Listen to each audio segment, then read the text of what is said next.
संतों के उपदेश में, संतों के संदेश में दो बातें होती हैं।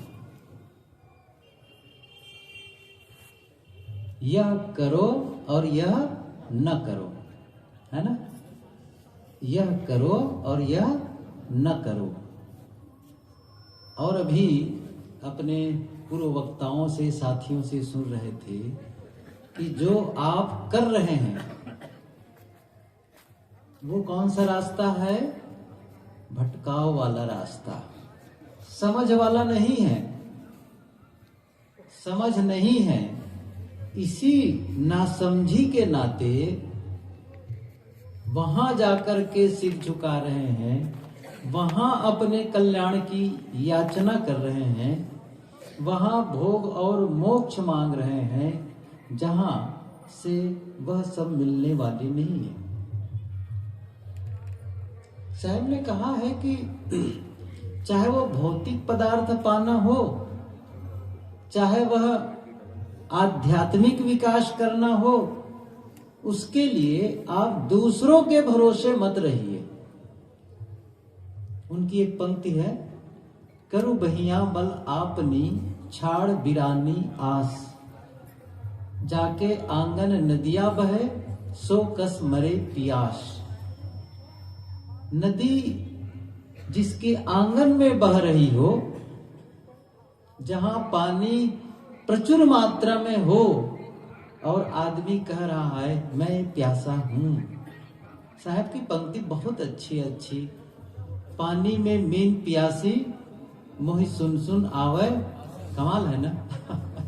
कोई मछली, एक आदमी था, वो मछली नदी जल के पास गया और मछली से पूछा, मुझे धर्म के बारे में बताओ। तो मछली ने कहा, एक काम करो, मैं धर्म के बारे में जरूर बता दूंगी, लेकिन मुझे बहुत प्यास लगी, पहले पानी पिला दो मुझे। मछली ने कहा, मुझे पहले पानी पिला दो। तब उस आदमी ने कहा, अरे पानी, तुम तो पानी में हो। बस यही तो मैं भी संदेश देना चाहती हूँ। अरे धर्म तो तुम्हारे अंतस में ही है। क्या धर्म मंदिर में है? क्या धर्म किसी मूर्ति में है? धर्म किसी नदी में है, किसी तीर्थ में है? साहब की पंक्ति फिर से याद करो, सदा धर्म जाके हृदय बसई, राम कसौटी कस्त ही रही। सदा धर्म, ये नहीं है कि आप तीर्थ में आ गए तो धार्मिक हो गए, मंदिर में चले गए तो धार्मिक हो गए, पूजा कर लिए तो धार्मिक हो गए। साहब कहते हैं ये चकबंदी वाला काम, ये यहाँ हो वहां ना हो। धर्म कोई टोपी है जो लगा लिए बस? नहीं, धर्म क्या है? वो है चमड़ी की तरह है। धर्म क्या है? चमड़ी की तरह है, जिसे आप उतार ही नहीं सकते। वो सदैव साथ रहता है। हमारा धर्म हमारे साथ और हमारा अधर्म हमारे साथ, अलग नहीं है। हमारा पाप हमारे साथ, हमारा पुण्य हमारे साथ, हमारा स्वर्ग हमारे साथ, हमारा नरक हमारे साथ। लोग कहते हैं ना, मरने के बाद अमुक स्वर्ग जाओगे या नरक जाओगे। नहीं, ऐसा नहीं है। कोई ऐसी भौगोलिक स्थिति नहीं है जहां स्वर्ग लोक हो, नरक लोक हो, कहीं नहीं है। वो भौगोलिक स्थिति नहीं है, वो मन स्थिति है। जब हमारे गुरुदेव जी कहा करते थे, गंदा मन स्वर्ग का नरक का अनुभव कराता है, निर्मल मन स्वर्ग का अनुभव। स्वगमन, स्व में गमन, आत्मगमन, यही तो है। तो यह न करो, गलत पथ पर चलकर भटको मत। संत महात्मा सही रास्ता बताएं। यदि किसी नदी में नहाने से, किसी की पूजा कर लेने से, किसी मंत्र जप से हमारा कल्याण हो जाता, फिर ये शास्त्र क्यों रचे? बताओ मुझे, ये गीता क्यों रची गई? पर कहते थे ना, जाओ नहा लो कहा करके। महाभारत, ये महाकाव्य जितने बनाए गए, ये वेद है, उपनिषद है, 6 दर्शन है, ये क्यों बनाए गए? उपनिषद की चर्चा क्यों हुई? फिर अहम ब्रह्मास्मि की चर्चा क्यों हुई? फिर तत्वमसि की चर्चा हुई क्यों? जब यही सब करने से हो जाता तो ऐसा नहीं है। तो वो रास्ता न चलो जिसके बारे में हमारे साथियों से सुन चुके। अब क्या करें? यह करो, है ना। वो 5 रंग की चर्चा हो रही थी, सद्गुण को धारण करो। सद्गुण कहां है? प्रश्न हुआ सद्गुण कहां है? वो आकाश में नहीं है। गुण और अवगुण, गुण और अवगुण कहां है? हम सबके भीतर, हम सबके भीतर गुण और अवगुण, उसका बीज लेकर आए हैं। अब हमारा क्या काम है? जैसे मैंने कल या परसों कहा था, बीज में छिपा है वृक्ष। बीज में एक बहुत बड़ा वृक्ष छिपा है। यदि उस बीज में वृक्ष न होगा तो बोने के बाद में वृक्ष होगा भी नहीं। वो है, अच्छा बीज में वृक्ष है, अच्छा मैं कहता हूं इतना बड़ा कंकड़ ले लो, उसको बो दो नीचे, पेड़ बनेगा? क्यों नहीं बनेगा? इसमें संभावना ही नहीं है। संभावना किसमें? उस बीज में है वृक्ष बनने की। यही संभावना हम सब लेकर आए हैं। हम शांत हो सकते हैं, हम आनंद का अनुभव कर सकते हैं, हम स्वानुभव कर सकते हैं, हम अति सुख का आनंद ले सकते हैं। वो संभावना लेकर आए हैं। लेकिन उस संभावना को वास्तविकता में बदलने का काम, फिर से कह रहा हूं, उस संभावना को वास्तविकता में बदलने का काम करना, यही साधना है। बीज है ना, बीज में कहो वृक्ष है, अच्छा वृक्ष है कहते हो, अच्छा ठीक है, हम उसको तोड़ते हैं, अभी पीसते हैं उसको, 2 पत्थर के बीच रख करके, अब दिखाओ कहां है। तब का ऐसे थोड़ी दिखेगा, ये 10-12 साल के बाद दिखेगा वृक्ष। अच्छा तो ठीक है, हम एक सोने की डिब्बी में उसको बंद करके रख दिए। क्या किए? उस बीज को सोने की डिबिया में बंद करके अलमारी में रख दिया। 12 साल के बाद खोले, क्या होगा? धूल मिलेगी, पौधा नहीं मिलेगा। सही है ना? उसका एक सिस्टम है भाई। उस बीज को वपन कर दो मिट्टी में, जल, हवा, सूर्य का प्रकाश और वो मिट्टी पूरी उष्मा लेकर के पूरा एक सिस्टम से, कुदरत का एक पूरा सिस्टम काम करेगा और एक समय आने पर अंकुर फूटेगा। फिर उसको आप सुरक्षा दीजिए, सींचते रहिए, धीरे धीरे वो विशाल वृक्ष के रूप में होगा, फूलेगा, फलेगा और खा करके अघाओगे। फूले फले साहब ने कहा है ना, फूले फले अघाए। तो वो बीज, मैं एक उदाहरण दूं, पहली बात है, कहानी सुनाऊं। सुनना चाहते हैं? कितने लोग नहीं सुनना चाहते हैं? कोई बात नहीं, ऐसा कर लेना लेकिन जो सुनना चाहते हैं वो कान खोल के सुनेंगे। एक आदमी बड़े शहर में, महानगर में गया, तो वो फुटपाथ पे चल रहा था और दुकानों के ऊपर जो नाम लिखे थे, दुकानों के नाम, उस नाम को भी पढ़ता जा रहा था, ये किसकी दुकान है। जैसे क्लॉथ स्टोर है ना, महेश क्लॉथ स्टोर सही है ना, तो क्लॉथ स्टोर, या यहाँ पर बर्तन की दुकान, चप्पल की दुकान, दवाई की दुकान होती ना, सब दुकान ऐसे ऐसे अमुक अमुक थी। एक जगह बोर्ड में क्या पढ़ा? भगवान की दुकान। भगवान की दुकान, भगवान की दुकान। उसने कहा भगवान दास की नहीं, भगवान दास की दुकान नहीं, भगवान की दुकान। अच्छा भगवान की दुकान, तो थोड़ी सी खिड़की को झांक ऐसे देखा अंदर कि भगवान की दुकान है, क्या है भाई अंदर? कुछ पता ही नहीं चला ठीक से उनको। आगे बढ़ा तो दरवाजा, उस दरवाजे को धक्का दिया और अंदर चला गया। और जैसे ही अंदर गया, आश्चर्य, कहते हैं ना, आश्चर्यवद पश्यत, बहुत बड़े बड़े स्तंभ, बहुत ऊंची छत, बहुत बड़ा हाल, बहुत बड़ा, एक बड़ा सा हाल, और वहां जो चीजें रखी गई थी ना, इतनी सुंदर सुंदर चीजें रखी गई थी, वो जीवन में कभी देखा ही नहीं था। उसी समय एक आदमी अंदर से आया और कहा, स्वागत है आपका, वेलकम। उसने कहा, क्या ये सचमुच भगवान की दुकान है? उसने कहा, बेशक भगवान की दुकान है। अरे इतनी सुंदर चीजें बाहर से तो पता नहीं चल रहा था। इतना विशाल हाल, इतनी ऊंची छत, इतने बड़े बड़े खंभे और इतनी सुंदर चीजें रखी हुई हैं, हमने तो कभी देखी नहीं है।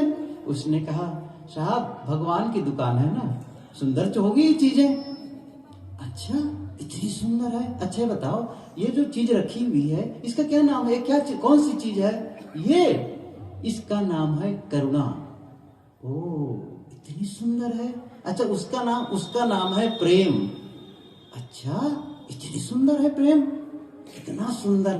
फिर उसका नाम वो क्या है? उसने कहा इसका नाम है क्षमा। वाह इतना सुंदर। ऐसे सब गिनाने लगे, इसका ये नाम है, इसका प्रेम है, इसकी मैत्री है, इसका दया है, वो सब नाम गिनाने लगे सद्गुरु। इसका धैर्य है, इसका सहनशीलता है, ये सारे सुंदर सुंदर चीजें। अब उसके मन में आया, भाई साहब एक बात बताओ, क्या ये चीजें बिकती भी हैं? हाँ बिकती भी है। अरे बिकती ही नहीं है, फ्री में मिलती है। वाह अच्छे बताओ, ये चीजें एक से ज्यादा भी देते हैं आप? बिल्कुल एक से ज्यादा देते हैं। ओ बहुत बढ़िया। अब वो गणित लगाने लगा, मैं अपने मित्र को दूंगा, मैं घर वालों को दूंगा, अमुक रिश्तेदार को, ऐसा काउंट। अच्छा तो कितने कितने प्रति चाहिए सब? तो कहा 16 ये जितनी सुंदर चीजें दिख रही ना, सबका 16 मेरे लिए पैक कर दो। कहा ठीक है बैठिए, अभी आया। और चला गया वो आदमी, और गया और 10 मिनट के बाद आया और इतना बड़ा डिब्बा लेकर आया और कहा, साहब आपका जो ऑर्डर था वो तैयार है, पैक है। और कितना बड़ा डिब्बा दिया? इतना बड़ा डिब्बा दिया, और वो चीजें बहुत बड़ी बड़ी थी। उसने कहा, और ये चीजें इतनी बड़ी बड़ी, और वो भी 16 पीस, इतने बड़े डिब्बे में कैसे आ गया? वो जो बात कही ना, वो सुनने जैसी है। उसने क्या कहा, साहब हम लोग ना ये जो चीजें सुंदर सुंदर दिख रही ना, इसका हम बीज देते हैं, बीज। इस बीज को ले जाओ और बो बढ़ाओ और विकसित करो, तो ही ये काम करेगा। ये चीजें आपको सीधे नहीं मिलती हैं। जब आप भगवान के यहां से आए हैं ना मेरा कहने का मतलब समझ रहे हैं ना, जब इस धरती में आए हैं ना, तब उस बीज को लेकर के आए हैं। अब उस बीज को क्या करना है? विकसित करना है, विकसित करना है। प्रेम को विकसित करना है, क्षमा को विकसित करना है, धैर्य को विकसित करना है, करुणा को विकसित करना है। कैसे करें? प्रश्न हुआ, कैसे करें? ऐसा तो नहीं कि गेहूं का बीज मिला, खेत में जाके छिड़क दिए। ये किसका बीज? साहब ने क्या कहा? प्रेम का बीज है। कैसे करोगे? कहां से पैदा करोगे? प्रेम न बाड़ी, याद तो है, प्रेम न हाट बिकाए, राजा परजा जही रुचे, शीश दिए ले जाए। साहब कहते हैं ये कोई बाहर का बीज नहीं है कि जो खेत में ले जाकर के बो दो। यह बीज कौन सा है? जीवन का। अच्छा एक बात बताओ, बिना बोले बैठने की क्षमता है कि नहीं है? का बताओ, है कि नहीं है? अब उस क्षमता का उपयोग करना है। समस्या क्या है? हम उस पूरी योग्यताओं से लेस होकर, पूरी योग्यताओं के साथ हम आते हैं, लेकिन हम उस योग्यता का उपयोग नहीं करते हैं। और एक सूत्र बता दूं आप लोगों को, हमारे अंदर की योग्यता का उपयोग, योग्यताओं को का इस्तेमाल, हम अपनी योग्यताओं, जो हमारे अंदर योग्यता, उसका इस्तेमाल हमारे अलावा कोई दूसरा नहीं कर सकता है। जैसे हमारे कोई साथी, आप में से कोई हो जो भजन बढ़िया गाता है, भजन गाने की योग्यता है, अब उस भजन गाने की योग्यता का इस्तेमाल उसके अलावा कोई दूसरा करेगा? किसी में चित्रकारी है, अब उस चित्रकारी की योग्यता वही तो करेगा, उसका इस्तेमाल दूसरा कैसे करेगा? किसी में मिठाई बनाने की, अब उसका इस्तेमाल उसके अलावा कोई दूसरा करेगा? आप अपनी योग्यता का इस्तेमाल करेंगे, अच्छा नहीं करेंगे तो क्या होगा? वो योग्यता रिफ्यूज समझ रहे हैं ना? होता है एक्सपायरी डेट, सुने कि सुने एक्सपायरी डेट। आप अपनी योग्यता का इस्तेमाल नहीं करते हैं, इसका मतलब उसे आप खो देते हैं, खो देते हैं। इसलिए ये काम जरूरी है कि मैं चलो मेरा तो प्रसंग दूसरा था, उसको मैं थोड़े में पूरा कर दूं, बहुत संक्षिप्त में कहता हूं। मैंने क्या कहा था? जो भी सद्गुण हैं, सद्गुणों का बीज लेकर हम आए हैं, ये भी सच है। अवगुणों के भी बीज हम लेकर के आए हैं। उपयोग जिसका करोगे वो बढ़ता चला जाएगा, और जिसका उपयोग नहीं, यही योग्यता, जिसका उपयोग आप नहीं करोगे वो खराब होता चला जाएगा, खराब होता चला जाएगा। आपके पास गेहूं के स्टॉक है और मक्का का भी स्टॉक है, ठीक है। अब आपने क्या किया? केवल गेहूं बोते हैं, पैदा करते हैं, खाते हैं, कमाते हैं, हर बार गेहूं गेहूं गेहूं 10 साल 20 साल 50 साल तक गेहूं का काम करते हैं, और मक्का पढ़ाई है, बीज सड़ जाएगा कि नहीं सड़ जाएगा? समझ रहे हैं ना मैं क्या कहना चाहता हूं? वो खराब हो जाएगा। तो जिसका आप इस्तेमाल करते हैं, जिन सद्गुणों का उपयोग आप करते हैं, वो आपके जीवन में बढ़ता चला जाता है। और जिन अवगुणों का उपयोग करते हैं, जितना आप क्रोध का प्रयोग करते हैं जीवन में, क्रोध बढ़ता चला जाता है। जितनी कड़वाहट, जितना नफरत और घृणा का उपयोग करते चले जाते हैं, वो विकार बढ़ता चला जाता है। और यदि हम उसकी जगह इन सद्गुणों को विकसित करते, बढ़ाते, प्रयोग करते चले जाएं, तो वो बढ़ते चले जाएंगे। अब हम देख लें, हमारे जीवन में सद्गुणों का विकास है या अवगुणों का विकास है? और मैं यही कह रहा था, ये बाहर बीज बोए नहीं जा सकते हैं, बीज है जीवन का। जीवन का बीज जीवन में बोना पड़ता है। एक सूत्र याद रखिए, कैसे बोना है? दूसरों के जीवन में जो आप बोते हैं, उसको और थोड़ा खुलासा, दूसरों के जीवन में जो हम बोते हैं, उसे हम अपने जीवन में काटते हैं। आवाज पहुंची मेरी? मैंने क्या कहा, फिर से दोहरा रहा हूं। दूसरों के जीवन में जो हम बोते हैं, उसे हम अपने जीवन में काटते हैं। यदि दूसरों के जीवन में क्रोध बोया, तो अपने जीवन में क्रोध की फसल काटेंगे। नफरत बोए दूसरे के जीवन में, तो हम अपने जीवन में नफरत की फसल काटेंगे। दूसरों के जीवन में घृणा बोए, ईर्ष्या बोए, तो हम उसी की फसल काटेंगे। लेकिन प्रेम का बीज बोए, मैत्री का बीज बोए, क्षमा का बीज बोए, करुणा का बीज बोए, सहयोग का बीज बोए, उसकी फसल काटेंगे। देख लो क्या बोल रहे हो। और दूसरों का मतलब आपके बाजू में जो हो, चाहे वो पत्नी हो, पति हो, भाई हो, सास हो, ससुर हो, पड़ोसी हो, चाहे आपके ग्राहक हो, कोई हो, क्या बोल रहे हो? क्रोध बोल रहे हो, तो आप अपने जीवन में क्रोध की फसल काटोगे। बस प्रेम बोल रहे हो, मिठास बोल रहे हो, तो फिर मिठास की फसल। ये सूत्र है बस। ये कोई जीवन में धारण करे। अब कोई ईश्वर मानता हो न मानता हो, ईश्वर मानने वाले को भी ये काम करना है और न मानने वाले को भी ये काम करना है। गंगा में नहाने से पाप कटता है ऐसा मानते, उनको भी ये काम करना पड़ेगा। और जो ये मानते गंगा नहाने से नहीं कटेगा, सत्संग से पाप कटेगा, अच्छा उसको भी यही करना है। सबको, चाहे डॉक्टर हो, वकील हो, इंजीनियर हो, साधु हो, गृहस्थ हो, नर हो, नारी हो, जिसने अपने जीवन में सद्गुण का विकास किया, पवित्रता को विकसित किया, वही शांति का अनुभव कर पाएगा, वही आनंद का अनुभव कर पाएगा।